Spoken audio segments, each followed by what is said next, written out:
Los años no vienen solos. Un espacio para reflexionar desde la psicología sobre el paso del tiempo.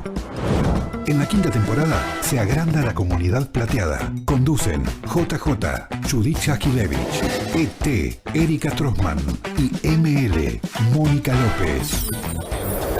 Todos los martes a las 12 por Radio Trend Topic.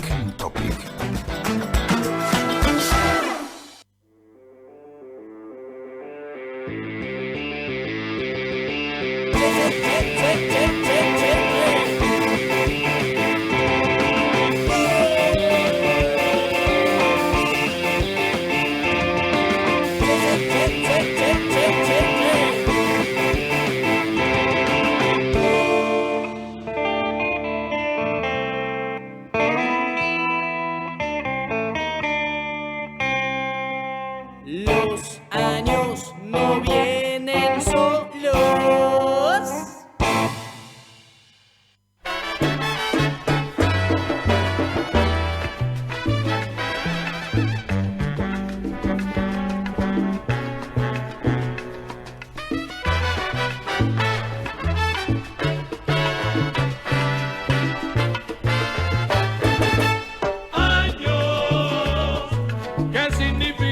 Años y aún queda por dentro el deseo de vivir.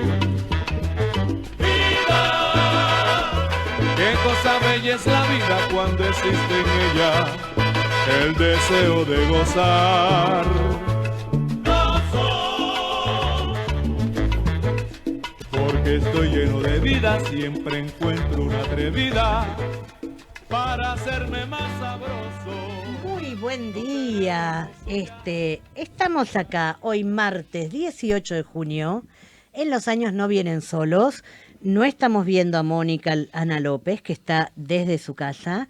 Y ahora sí, ahora estamos viendo a Mónica. Nos faltaba Mónica. Estamos acá, mira. Hola, Moni. Con un invitado de lujo y con Erika, Erika Trossman, y quien les habla, Judith Jakilevich, en vivo desde Radio Trend Topic, con un programa muy especial, ¿no es cierto, Erika? Sí, claro que sí, porque hoy vamos a tener, un invitado muy especial, que ya lo vamos a presentar como corresponde, pero este invitado especial nos va a venir a acompañar y a contarnos, vamos a ayudarnos a explorar en el mundo de la psicología junguiana, analítica o compleja, como se ha llamado, ¿sí?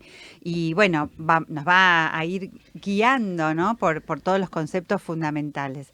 ¿Qué te parece si le contamos a la gente dónde nos pueden ver? Porque hubo algunos cambios. Hubo algunos cambios, exactamente. Contemos. Bueno, claro, acá nos están contando desde la radio que como antes veíamos los programas desde la página en YouTube directamente, ahora solamente desde la página de la Radio Trend Topic poniendo va a aparecer el programa, dice Live Radio, ahí pueden ver el programa en vivo, ¿sí? Muy bien. Así que, después sí, para los que quieran verlo grabado, lo van a poder ver en YouTube, van a estar subidos, después de una hora que termine el programa, están todos los programas subidos de todas las temporadas. Y también en Spotify. Claro, en Spotify como podcast. Quedan guardados, así. Ayer yo estuve buscando un programa para reenviar y estaba viendo cuántos programas, cuántos temas, cuántos invitados. Y cuánta gente que nos escucha por esa forma, ¿no? Por ahí no en vivo, porque es un horario que tal vez la gente está ocupada, pero sí. Y también nos pueden dejar mensajes. Eso Totalmente. Sí sigue siendo igual.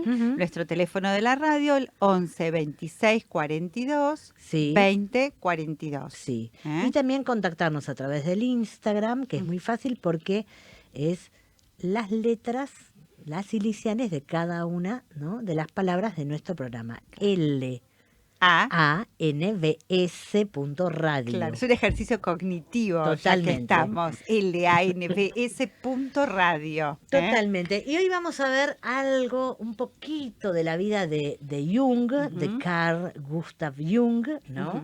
Que fue un psicólogo, un psicoanalista muy influyente, era psiquiatra en realidad, ¿no es cierto? Un pionero en lo que es la psicología profunda, y vamos a ir descubriendo junto a nuestro invitado algunos algunas temáticas características, algunos conceptos, ¿no? Exactamente. Claves. Vos sabés que ahora que lo nombraste a Carl Gustav Jung, quiero aprovechar, porque viste que muchas veces algunas personas lo nombran como Young, porque les suena norteamericano, pero no, él era suizo. Claro.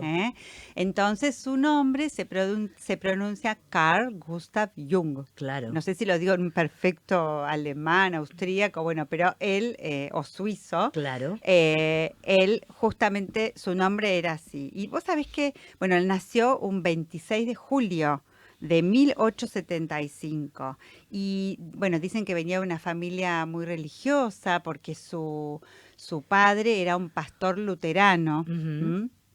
Y su madre, bueno, ella tenía algunos intereses, incluso además de los religiosos, bastante esotéricos, místicos, ¿no? Sí. Le gustaba mucho la cuestión del espiritismo. Y como toda madre fue influyente, ¿no? En los Muy. desarrollos de Jung posteriormente. Absolutamente. Entonces podemos ir pensando ya que su crianza se fue dando ahí entre este paralelismo entre la cuestión religiosa, por un lado, y lo que tiene que ver con lo luterano, y por otro lado, como toda una cuestión pagana que también ha tenido una enorme influencia en la vida de él.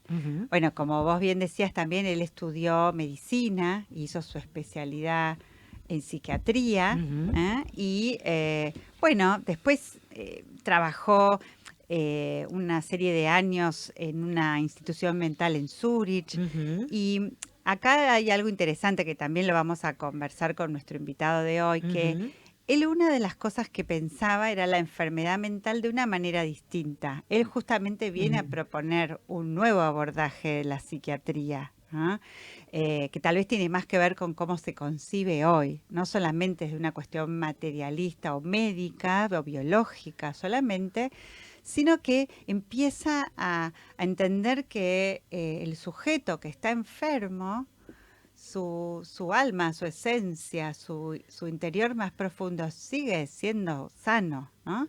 Entonces él busca abordajes diferentes para conectar con este sujeto desde el arte, desde la espiritualidad, desde otras, ¿no? La antropología, la filosofía. Qué época de tanta creatividad, ¿no? Porque estaba todo por hacerse, ¿no?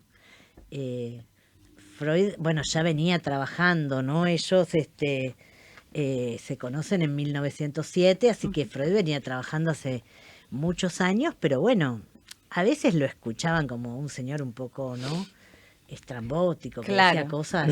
Tampoco alocado, ¿no? Eso te iba a decir, las estoy escuchando acá atentamente, pero Sí. te voy a decir algo.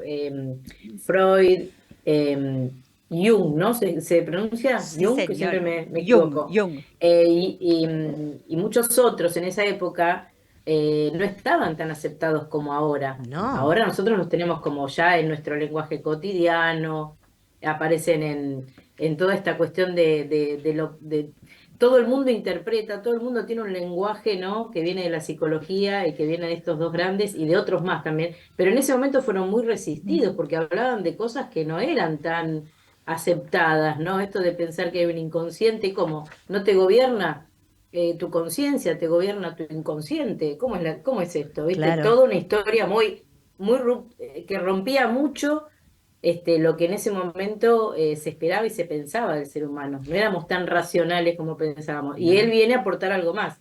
Ahora, este autor del cual vamos a hablar, ¿no? Moni, y además lo echaron, a Freud lo echaron de la Asociación Médica en Viena, en Austria. Yo creo que eso fue lo que a él le interesó, ¿no? Sí. Creo que eso fue algo de las cosas que a él que hizo que Jung se acercara a Freud.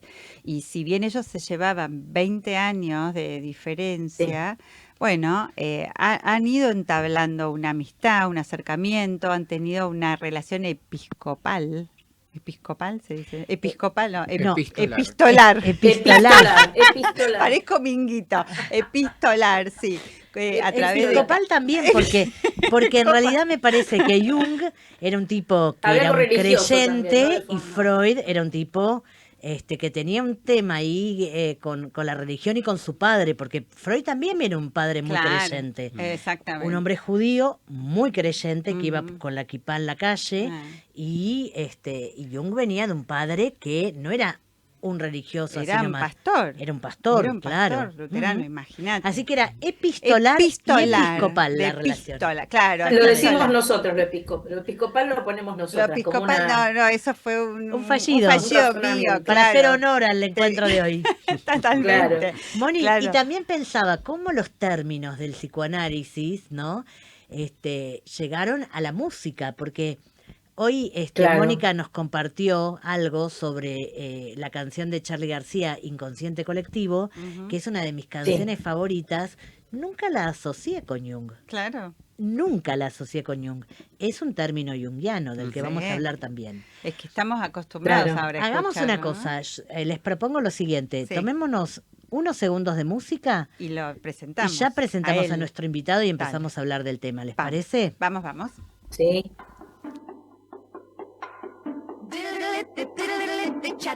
Cha cha cha cha. Cha cha cha cha. Cha cha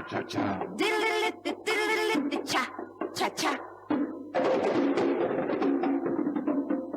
Down in Havana, Cuba.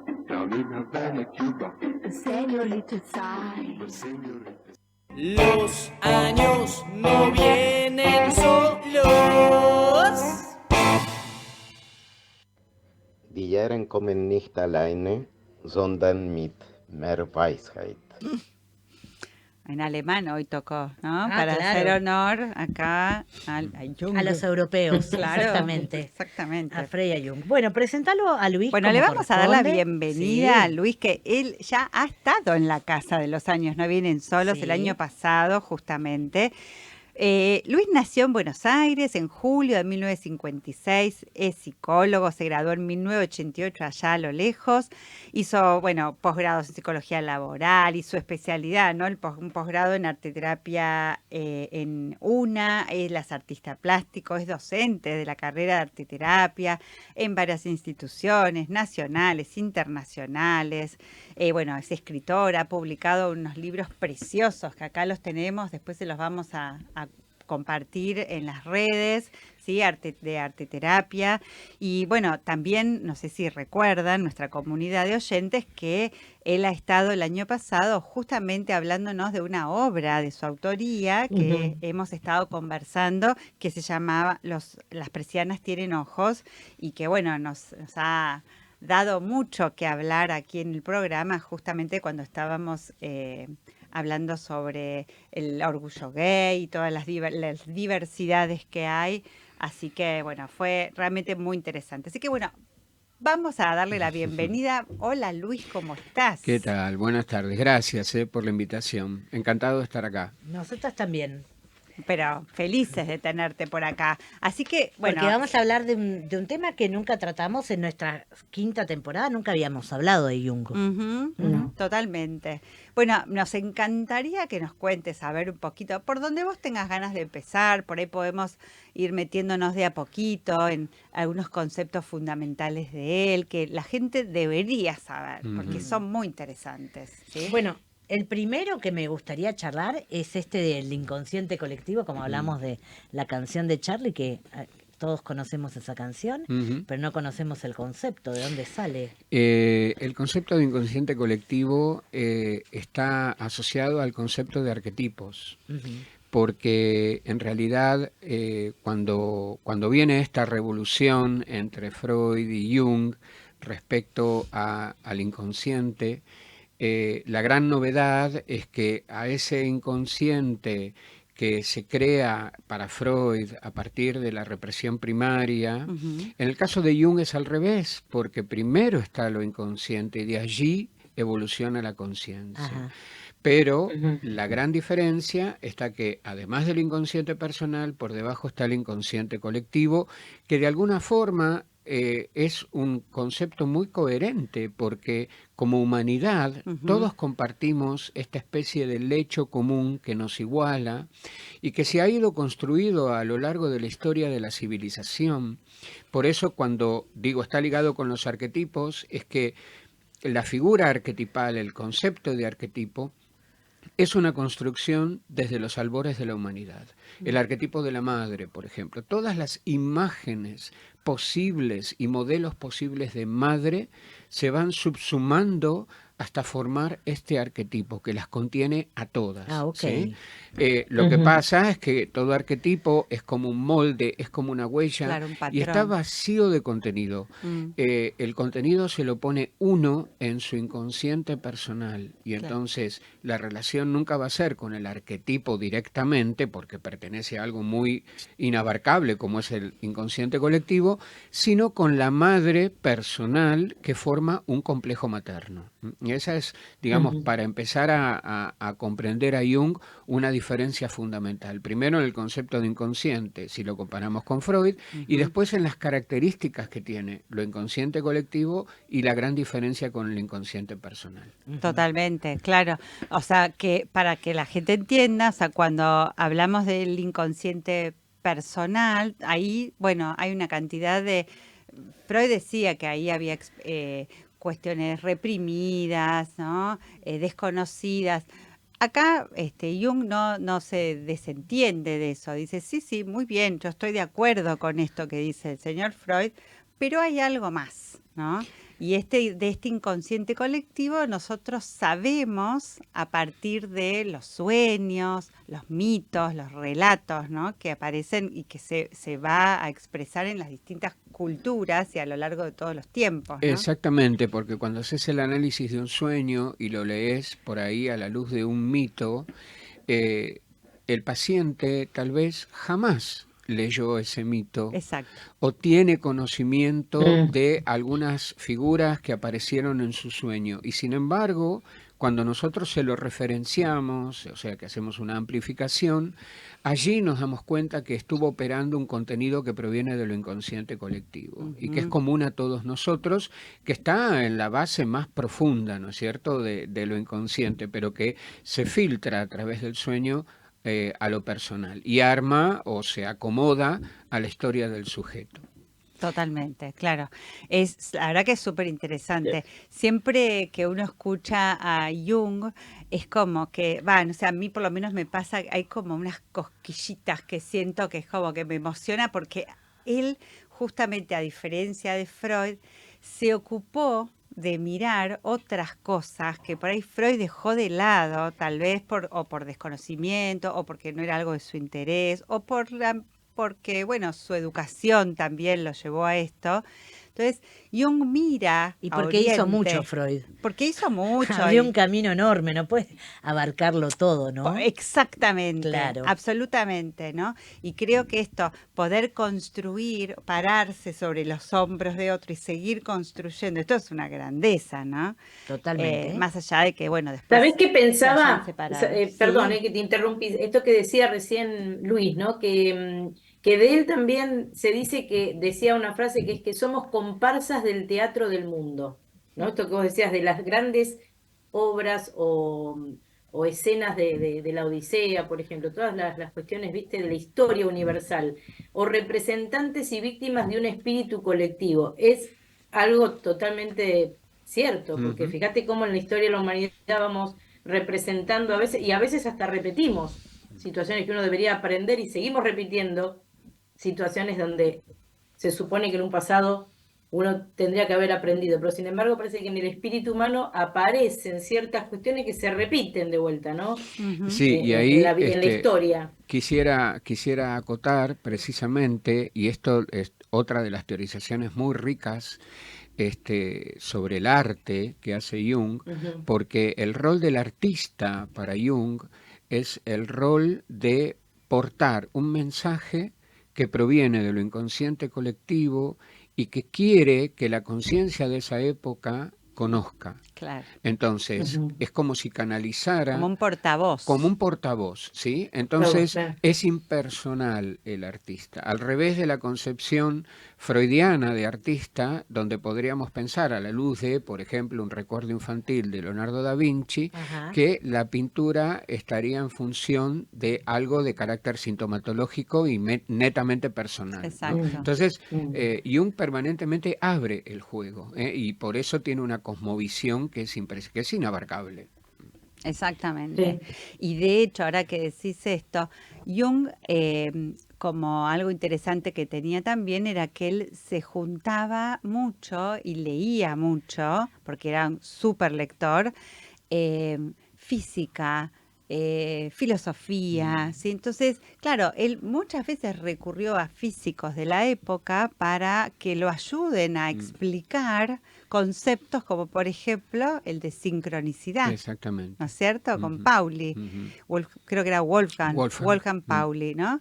¿Querés contarnos? Ya que lo mencionaste, hablemos de Claro. qué es la sincronicidad. Eso, quería que Claro. nos cuente, a ver, ¿qué es esto de la sincronicidad? Son dos eventos que se dan simultáneamente y que a simple vista parecieran no estar conectados. Ujú. Y entonces la gente dice, uy, qué casualidad, ¿no? Justo estaba pensando en esta persona y la encuentro. Ujú. Pero acá tenemos que tener en cuenta varias cuestiones, digamos, la participación de aspectos inconscientes, el espacio-tiempo que Que se no... contrae, ¿no? Exactamente, se contrae y no generalmente es como el que nosotros conocemos o estamos acostumbrados, ¿no? Es un ver más allá y tratar de decodificar esa aparición aparentemente casual, Ujú. es en realidad causal y me ayuda a mí a explicar o entender algo que puede estar aconteciendo en mi vida. Por eso uno tiene que estar atento a las sincronicidades y así como Jung dice que es importante escribir todos tus sueños, es importante pintar todas tus fantasías o los productos de tu imaginación, o también las llamaba visiones, Sí. estar atento a las sincronicidades, porque nos traen un mensaje. O sea, hay un conocimiento que está disponible para todos nosotros y que está de alguna forma allí, solo que, bueno, en lo cotidiano a veces nos olvidamos Claro. de esto que es un trabajo personal. Que aparecen como símbolos, ¿no? Exactamente. Claro, que por ahí eso es lo que Estoy haciendo un requiere. esfuerzo para Aprender con H, algo de Claro, lo que es. Que es claro. por ¿Te eso pasó, es Judith, por compleja, ejemplo, ¿no? algo de esto de la sincronicidad? Él habla, por ejemplo, de la sincronicidad. A mí se me viene a veces en mi vida situaciones donde decís, uy, estaba pensando en fulanita y me llama por teléfono. O me aparece alguien, eso nos Sí, pasa a veces. alguien que hace mucho que no ves. Bueno, Que no ves. vos sabés Algo que... de eso me pasó esta semana, pero no me acuerdo qué fue, tengo que pensarlo mucho. Pensalo. No le doy mucha bolilla, la verdad es que no le doy mucha bolilla, estoy escuchando a Luis Claro. atentamente, pero hace muchos años atrás yo iba a hacer un viaje y estaba en duda si iba a hacerlo o no, era complicado, me tenía que encontrar con mi hijo y era un viaje donde compartíamos una parte que para él era muy importante. Ujú. Y era una experiencia interesante porque a mí me parece que cuando uno viaja solo con una hija, con un hijo, con una mamá, ¿no? Se dan conversaciones, encuentros interesantes. Yo estaba en duda.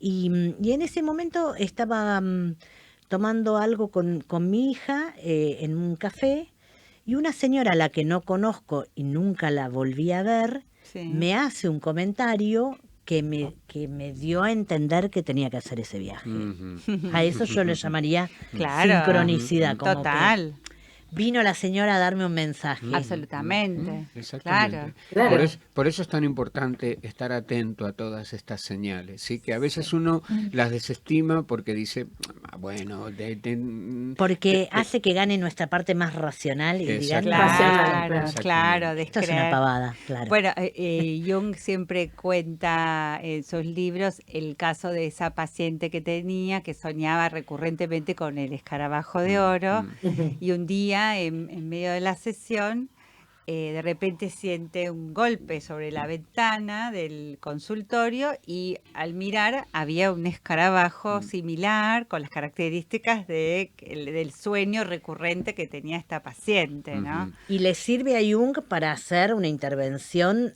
terapéutica esto, ¿no? Claro, obviamente. Hay un impacto ahí, ¿no? De eso, de la sorpresa, de esta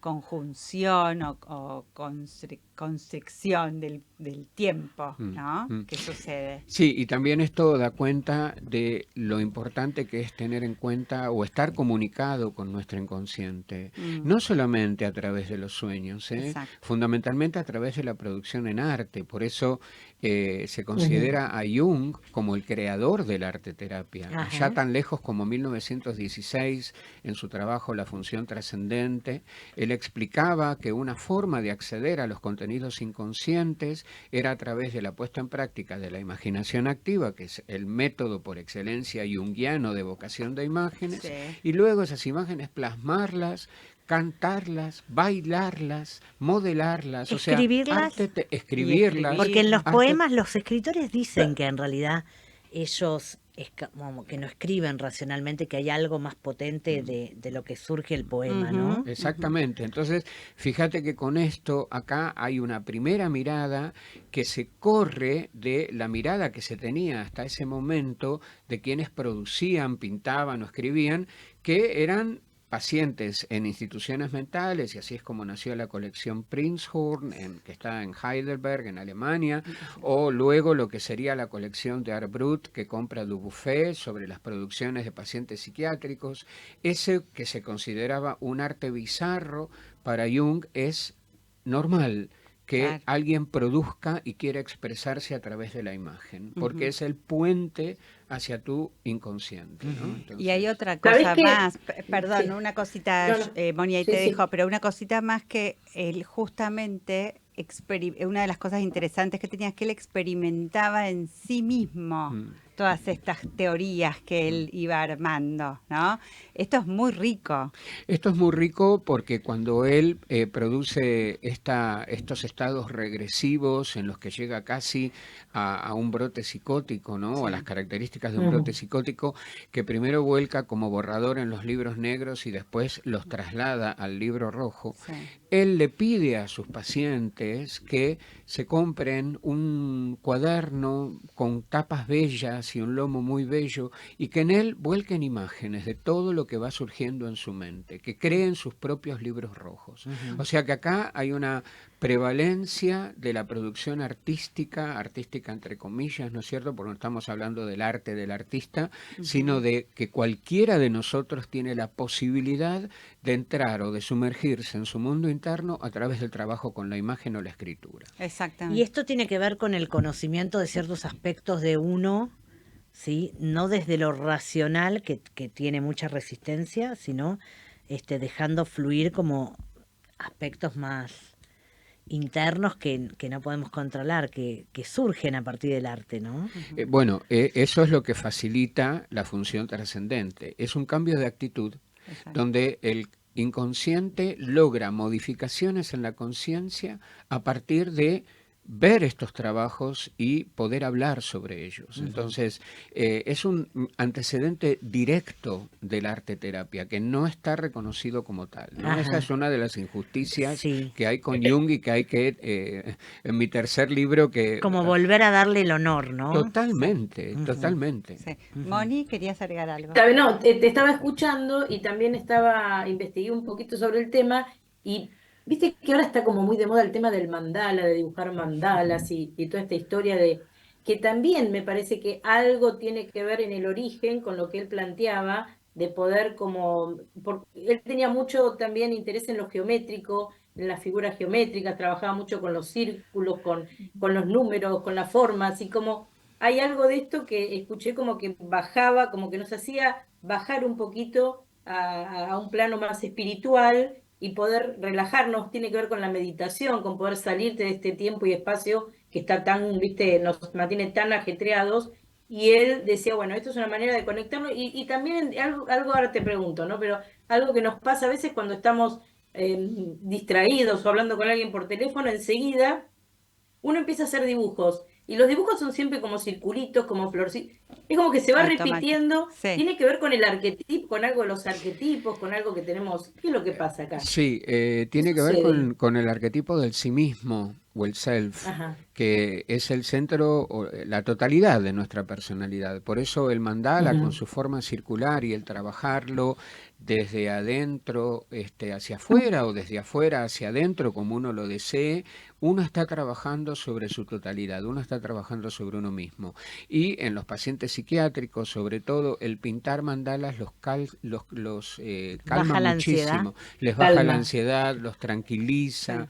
Yo siempre soy de la opinión de no dar plantillas de mandalas ya impresos, sino hacer tu propio mandala, que tiene dentro lo que vos decidas que tenga, porque es una representación de tu mundo de alguna forma, ¿no? Y ahora que hablas interesante. del sí mismo, del self, digamos, que no es el yo como lo entendía Freud, ¿no? Que Freud en realidad el yo decía que era el que lidiaba con el principio de realidad y con sus cuestiones más internas, ¿no? Con el super yo y con el ello, que tenía más que ver más con los instintos. Él justamente hablaba del sí mismo como ese verdadero yo al cual uno debía acceder a través de un proceso, que es el proceso de individuación. ¿Qué nos podés contar de eso? El proceso de individuación es un trabajo permanente en cada uno de nosotros que dura toda nuestra vida. Es llegar a ser quienes vinimos a ser. Para eso tenés que descubrirte, obviamente, tenés que pelar algunas capas que están formadas por otros arquetipos. Si nosotros vemos la tópica junguiana, así como hay una tópica freudiana, una tópica es, digamos, como la representación espacial de esos lugares en nuestro psiquismo que explican, bueno, esto viene detrás de esto, ¿no? Sí. Entonces, en la tópica junguiana tenés la persona, el arquetipo de la persona o la máscara, Que es que la es máscara social. la ¿no es máscara cierto? social, es lo Claro. que somos. ¿Qué le mostrás al otro en la vida Exacto, cotidiana? exacto. Y siempre está el peligro de que la máscara queda pegada y entonces uno actúa ese personaje social hasta en su vida privada, ¿no? Claro. Y ahí tenemos un gran problema. Totalmente. El segundo es el arquetipo de la sombra, que para mí es el más importante, porque allí van a parar todos los contenidos que de alguna forma cuando éramos niños no condecían con cierto ideal o con cierta forma de ser, y entonces esto, que tiene un rasgo negativo,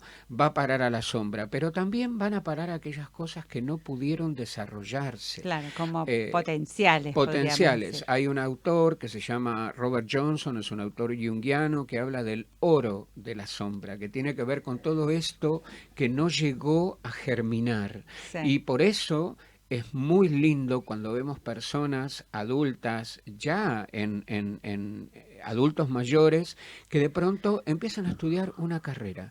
Siempre tuvieron ganas de estudiar esa carrera. Sí. Esto no lo hacen porque sienten que algún día la van a ejercer, es por el placer Sí. de poder dar curso en su vida a algo que quedó allí guardadito. O descubren una nueva vocación, que les gusta la música, Totalmente. o aprenden un instrumento, lo que Totalmente, fuera, ¿no? totalmente. O Y hacen un cambio de vida, O digamos. un cambio de Claro. vida, absolutamente. Lo que pasa es que la sombra es el trabajo más arduo porque siempre aparece proyectada.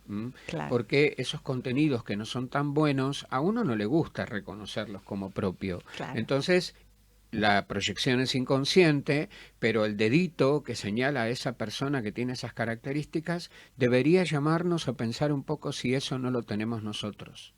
Y entonces, claro, ahí empezás el trabajo con la sombra y tenés que aceptarla, tenés que integrarla, porque si no, siempre va a haber esta disociación entre personas que se creen que son la Madre María o la Madre Teresa o Jesús Sí. y un ser humano normal y corriente en el que conviven la luz y la sombra. No Claro. puede haber uno El sin malo la no es otra. el otro. No, Esto- exacto. Perdón que te interrumpí, ahora seguimos con esto que estabas contando, pero esto tiene que ver con lo que él decía también de que lo bueno se conoce cuando lo contrastamos con lo malo, que era el principio de los opuestos. Exactamente. De sí. poder encontrar a veces en uno mismo lo que tenemos oculto, ¿no? de esta manera. Está muy bueno lo que decís. Exactamente. Claro. Sí. Entonces, Está muy bueno, bien. seguimos bajando dentro de esta tópica y tenemos el ánima y el animus. El ánima es la representación psíquica de lo femenino en el psiquismo del hombre y el animus es la representación psíquica de lo masculino en el psiquismo de la mujer. Estos dos arquetipos en realidad juegan mucho en el tema, por ejemplo, de las elecciones de pareja, porque esa representación que se tiene de lo masculino o de lo femenino y que generalmente la primera imagen es la de papá y la de mamá, se va complejizando a lo largo de la vida y nuevamente se proyecta en esa persona y entonces no se la ve como realmente es, sino como yo la tengo representada. Y ahí vienen los grandes problemas, porque un día uno dice, pero ¿cómo? Vos no sos lo que yo pensaba que eras. No. Claro, y no, desde ya que no. Yo soy totalmente Claro. un ente autónomo. Claro. No. Claro. Es muy rico el trabajo con el ánima. El ánima es el alma, tiene que ver con el alma. Claro. Además tiene un carácter pasional. Cuando alguien está totalmente desbordado de amor por alguien, es que ha sido secuestrado por su ánima, ¿sí?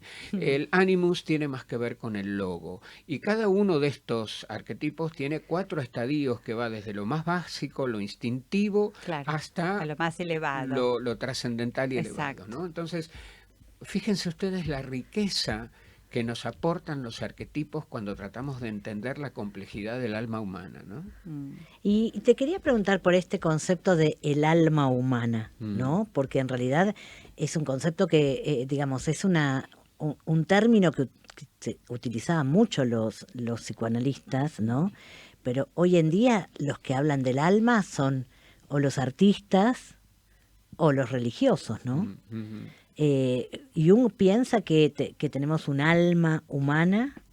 Sí, el concepto de alma es un concepto central que está relacionado precisamente, sí, que está relacionado con el ánima y con esta voz que muchas veces, esta voz interna que muchas veces nos habla, ¿no? Él, digamos, tiene un concepto muy importante sobre los caminos de la civilización, por eso, digamos, los junguianos, la formación no solamente implica estudiar religiones comparadas, sino también filosofía oriental, antropología, mitología griega, romana, nórdica, o sea, es de una riqueza imposible de abarcar. Entonces, estamos en una época en la que hay mucho desalmado, ¿no? El concepto de alma ha quedado como degradado, ¿no? Tal cual. Cuando pensamos que cada uno de nosotros, el alma es algo, si tratamos de pensarla como forma, es algo tan frágil, tan delicado y que además es nuestra llama de vida, porque es lo que nos anima.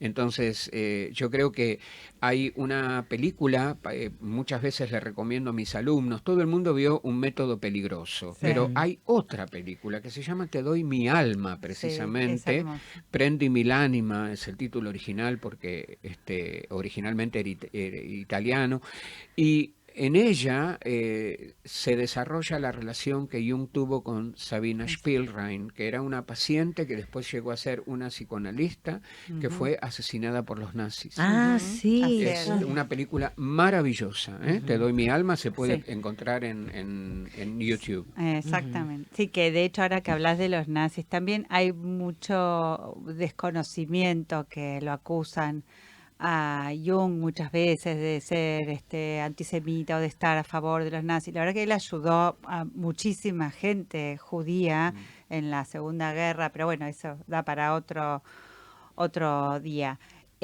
También te escuchaba recién hablar de esa voz interna que se aparece, ¿no?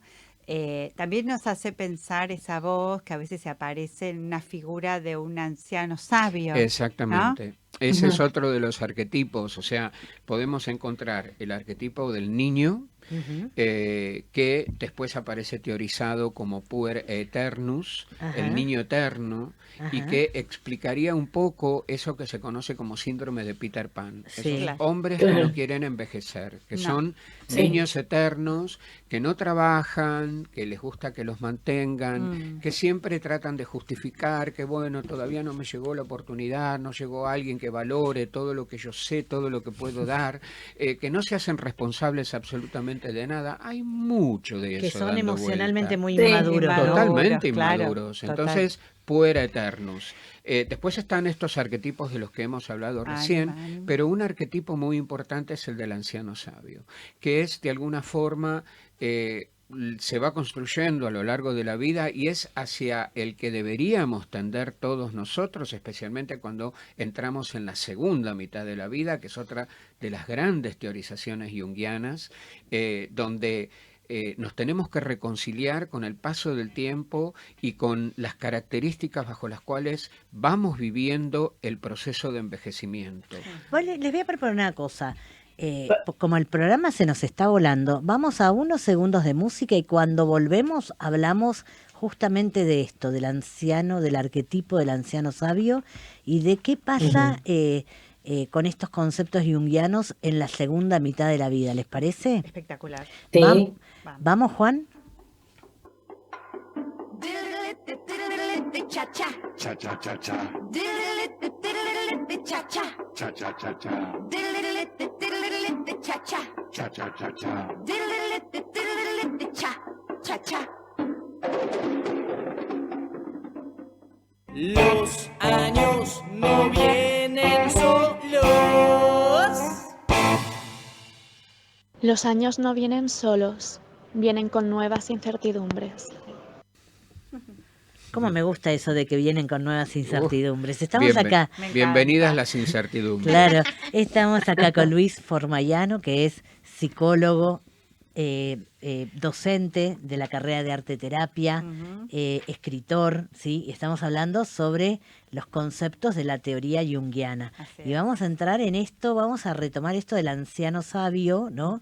Si es un arquetipo, si es una idealización, todos podemos ser ancianos sabios. Desde ya que sí, porque es un arquetipo que está presente en cada uno de nosotros. El tema es qué hacemos con esa sabiduría.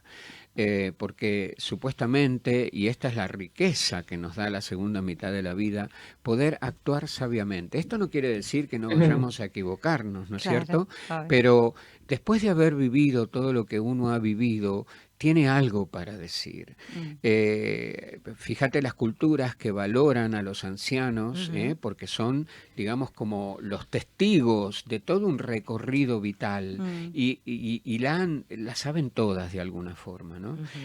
Como muchas veces escuchás a un joven que dice, yo me las sé todas. Sí, te las sabrás de acuerdo a la edad que vos tenés, pero cuando llegás a cierta edad hay como un cúmulo de experiencia que es este arquetipo del anciano sabio. Jung dice algo muy hermoso, que quien bebió de la copa de la vida hasta la última gota y lo disfrutó y lo hizo artísticamente, porque vivir es un arte, va a llegar a su edad madura, a su edad de oro, con mucha paz, porque no ha quedado nada. Se tomó todo. Claro. Y empieza algo diferente. La copa que nos espera en la segunda mitad de la vida es otra copa porque tiene menos cosas, pero son más ricas. Claro. Y más profundas. Y más profundas. Y bueno, como los vinos añejados, ¿viste? Exactamente. Que tienen ese sabor especial.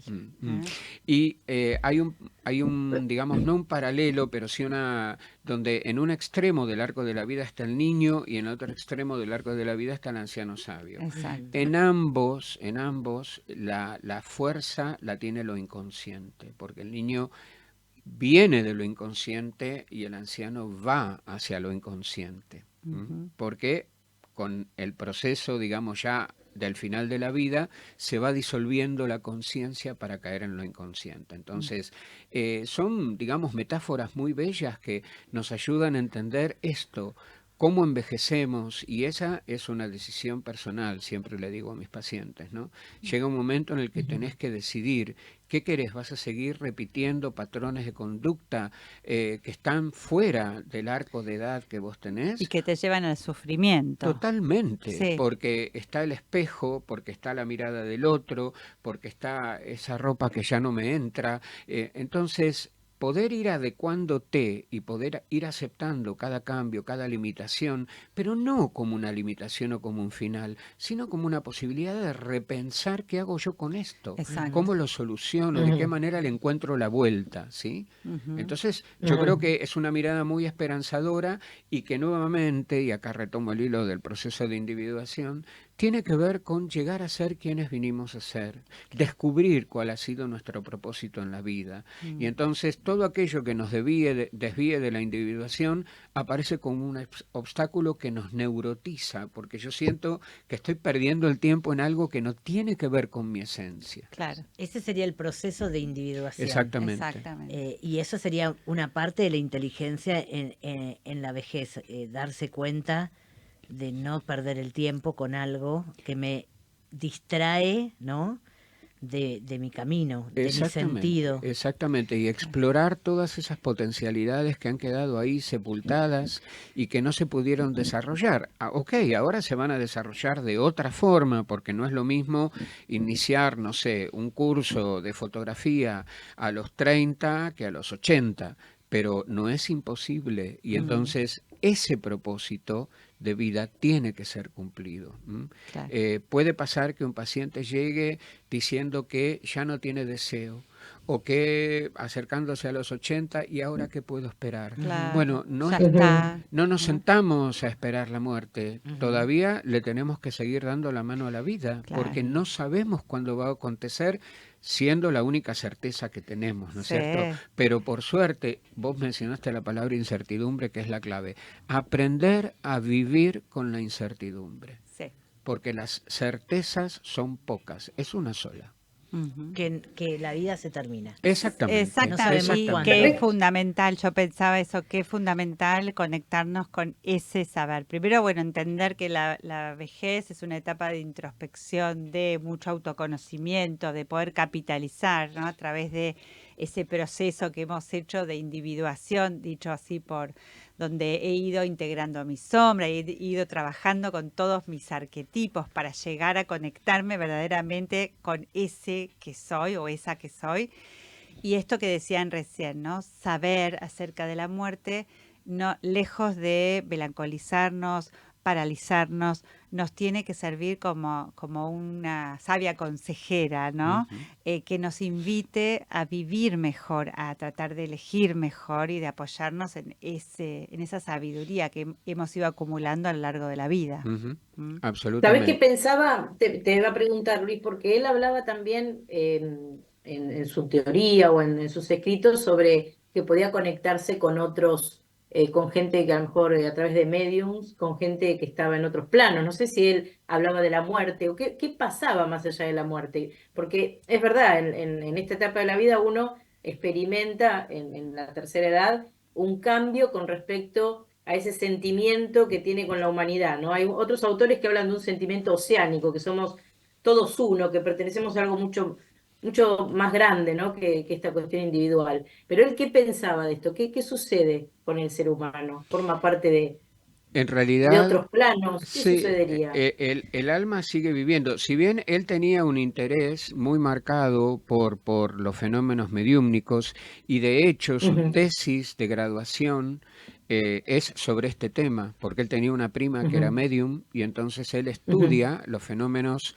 mediúmnicos o paranormales, así como también estudia la mente de los alquimistas para tratar de entender los procesos mentales que llevan a esta transformación de la materia que sucede de continuo cuando cocinamos. Por ejemplo, tenemos un ejemplo muy práctico de cómo la materia se transforma de una cosa en ese plato de comida que servimos. Pero su interés por la alquimia y su interés por lo mediúmico y su interés por lo que pueda acontecer en otros planos después de la muerte es lo que le ha dado cierta mala prensa, porque lo han tomado como exacto. un esotérico, Claro. cuando en realidad es un estudioso que lo que trataba de hacer era de comprender, porque otros no lo habían estudiado, por ejemplo, la mente de un alquimista. ¿Quién podría acercarse al pensamiento de un hombre medieval? Es muy complicado. Y sin embargo, él en su libro Psicología y Alquimia lo hace. Lo que pasa, Luis, que Claro. claro, el positivismo era lo que primaba en esa época y la ciencia era la madre de todo, ¿no? Entonces, imagínate que venga alguien a hablar de estas cosas, era un tanto Rompía un tablero, claro, primitivo pateaba por un ahí, ¿no? tablero. Totalmente, digamos, lo ¿verdad? mismo se puede decir del tarot. Las Claro. figuras del tarot son Ujú. figuras arquetipales que Claro. responden a El arquetipos. sabio, la madre. Y son figuras que provienen, hay tarots que son muy lejanos en el tiempo, incluso egipcios. Entonces, digamos, él era un estudioso de todas aquellas áreas que otros no quisieron entrar para no ser Ujú. calificados de esotéricos. Y sin Exacto. embargo, él se Ujú. jugó y lo hizo. Y yo creo que por eso la psicología junguiana es la psicología del siglo XXI. Es la psicología de esta época, porque Ujú. trabaja con los misterios, trabaja con el inconsciente colectivo, trabaja con las etapas de la vida y trabaja con estos personajes que nos habitan y nos atraviesan a lo largo de toda nuestra vida. Por eso a mí me parece tan rica y especialmente, en mi caso en particular, el arte, ¿no? Que yo me especializo en arte terapia junguiana. Claro. Bueno, y de paso vamos a Sí. comentar, Moni, que Hay, acá hay uno para vos, Moni, Luis te ¿eh? dejó un A regalo, ver, nos mira. trajo 2 libros, ¿sí? Ay, qué Uno bueno. es Arteterapia, abordajes, actividades y recursos, y el otro, que está dedicado además, Arteterapia con patologías crónicas, taller de Ah, arteterapia me encanta. para personas Está viviendo buenísimo. con VIH-Sida, ¿sí? Que recomendamos, bueno, al que tenga interés en la temática. Ya lo Sí, vamos a invitar a Editorial Luis Duncan. a hablar de arteterapia porque es un tema que le decía a Erika mientras nos tomábamos un cafecito antes del programa que nunca habíamos tratado. Estamos descubriendo un montón de Mira, temas que nunca Sí. charlamos en 5 años. Mirá que hemos mira, hablado de temas. Siempre te nos voy a queda decir algo. algo. Sí. Sí, primero, bueno, primero agradecerle por el obsequio, ¿no? Acerca de esos libros, pero también el arte, por ejemplo, cuando hablamos de este artista, por ejemplo, The Police hizo un tema que se llama sincronicidad y que está Synchronicity. basado justamente en En el el concepto concepto de junguiano. Jung, Sí. Mira concepto vos. junguiano, ¿no? Con Sting. Y después hay otro autor que estuve investigando que es estadounidense y que es un artista muy conocido, Jackson Pollock. Claro. Él hizo una obra que tiene justamente, es un expresionismo abstracto y está completamente influenciado por las teorías psicológicas de este autor que hoy trabajamos, que es Carl Gustav Jung. Así que aquellos que les interese también pueden googlear y buscar esta obra. Y Claro. algún dato más que te voy a dar, porque estuve ahí metida averiguando, que en este año, el 3 de marzo del 2024, se hizo una exposición en Londres, un proyecto de un artista que creó interpretaciones escultóricas de los 12 arquetipos de este psiquiatra, con todas las figuras principales, con una tecnología de 3D, con cuestiones así muy modernas. Muy modernas. Sí. Pero vos fíjate cómo sigue estando hoy en día a través del arte todos estos conceptos que hoy fuimos trabajando. Es decir, en las letras de las canciones, en esculturas, en pinturas, digamos. Y también hay algo que es importante destacar, que este autor era muy humanista, porque él pensaba que todos estábamos como totalmente ligados en el mundo, ¿no? Esta cosa Exacto, del día unus global que ahora se mundus. dice, bueno, estábamos todos relacionados a través del tiempo y a través de este espacio de ahora, ¿no? Digo, Qué es como importante, dice Luis, Moni, muy en vigente este esto. concepto, ¿no? De volver a sentirnos todos uno con Parte, el universo. Somos todos parte de lo mismo, justamente ahora claro. con la, En estos tiempos, ¿no? con estos Tan difíciles tiempos. que se... Bueno, y de hecho, para ir cerrando, Jung falleció el 6 de junio, así que bueno, estamos en el mes de su aniversario de la muerte, en 1961, a los 85 años de edad, así que ha sido bien longevo, ¿eh? Sí. Así que, bueno, también, bueno, lo tenemos muy, muy presente y que, bueno, nuevamente entender que trabajar en uno, estar activo, todas esas cosas nos favorecen, y ni hablar hacer arte, nos favorecen una vida más larga y mejor. ¿no es Qué cierto? interesante, para mí es un desafío cognitivo, porque yo vengo leyendo mucha cognitiva, mucha neurociencia que me encanta, me fascina. Hay otro tema que estuvimos charlando con Luis que tocamos el año pasado, que vamos a volver a tocar este año, de educación emocional, ¿no? Y qué importante de hablar de educación emocional y arteterapia y cómo trabajar las emociones, no desde lo racional, sino dejando salir las emociones desde el la arte, producción desde la artística. inconsciente, desde la producción artística, ¿no? Ujú. La verdad que es interesante. ¿No hay muchos terapeutas junguianos en la Argentina o sí? Sí. Está la ¿Sí? asociación. Sí, está la asociación. Sí. ¿Está la Asociación de Terapia Junguiana? Sí. Se llama así. Sí. Porque como hay muchos colegas que nos escuchan, el que tenga interés Puede de hacer acercarse. un curso, una formación, Sí, podría sí, acercarse sí. ahí. Dan cursos presenciales y por Zoom. Bueno, la Fundación Jung, que es donde yo soy docente de arte terapia junguiana, tiene la formación de analista junguiano, por ejemplo. Pero luego hay otros lugares donde se puede uno formar como analista junguiano. Porque la facultad no te la da, ¿no? No, o sea, claro. todos Te salimos cuenta un poquito. freudianos o... sí. Claro. Yo no. quiero decir y agradecer especialmente a Luis porque, bueno, él fue profesor mío en la formación de arte terapia y la verdad que fue un placer absoluto y me da muchísima alegría que, bueno, hoy estés acá con nosotros, Luis. No, gracias. Y vamos a aprovechar, porque como Luis vive cerca Lo vamos a invitar y seguido. le gusta venir a la radio, Cuando no anda paseando por Europa y dando clases en el exterior, lo vamos a aprovechar capturar. y a volver a invitarlo para charlar de otros temas que nunca tratamos, ¿no? En estos años, que nos gusta descubrir temas nuevos y compartir con la gente.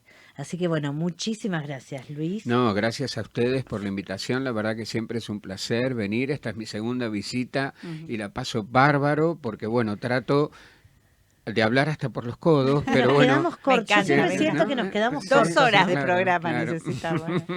Y porque son temáticas interesantes, ¿no? Porque a una me parece la cuestión psicológica y la cuestión espiritual, ¿no? Sí, y creo me que parece sí. que es interesante para el desarrollo de las personas. Que no se habla demasiado desde la ciencia de este tema, pero que es interesante hablarlo, porque es Y lo que más- nos pasa todo el tiempo. Más Todo el aún tiempo. en el tercer acto de la vida, ¿no? En la vejez. Claro. Que realmente acercarse a la espiritualidad, a la religiosidad desde el religare, como lo decía Jung, que es volver a conectar con el universo, con el todo, realmente nos hace transitar la vejez de una mejor forma. Así que, bueno, gracias. Muy bien, le agradecemos entonces a Luis Formayano que estuvo hoy con nosotras en este programa que dimos en llamar Los Años. ¿No vienen? Solos. No, vienen con nosotras. Muchas gracias. Chao, chao. Nos vemos la próxima.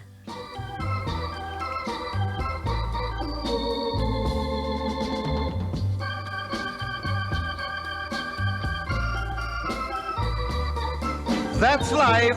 That's life. That's what all the people say. You're riding high in April, shot down in May.